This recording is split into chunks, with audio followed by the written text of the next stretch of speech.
Now let's assemble the CCV ReRoute kit.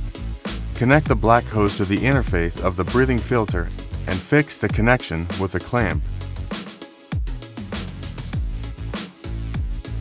Put a clamp on the other end to fix it to the ventilator. Step 1. Remove the original CCV pipe. Locate the original CCV pipe, usually near the valve cover. Remove the clamps at both ends and remove the CCV pipe to avoid damaging the interface. Clean the interface to ensure that there is no oil or impurities. Step 2. Install the SPELAB CCV ReRoute kit. Fix the previously installed kit to the crankcase vent. Step 3. Seal the intake system interface. Use the plug to seal the interface that is no longer used. Check the seal to ensure that there are no leaks. Crankcase Blow-by Venting reduces oil deposits in the engine. No boot soak or intake gumming.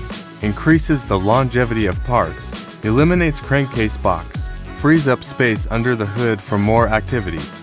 Black Anodized Components enhances durability and longevity. Venturi-Style Design removes the need for restrictive baffles. Virtually no oil loss. No need to worry about puddles under the truck. Streamlined Routing provides better pressure flow and prevents oil dripping with no angles.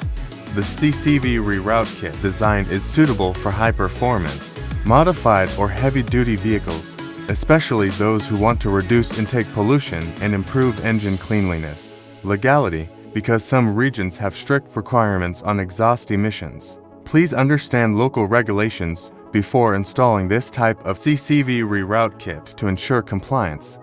Regular inspection. Check the breather filter regularly to prevent clogging. Ensure no interference with other components. The hose and filter element should be located to avoid interference with other components.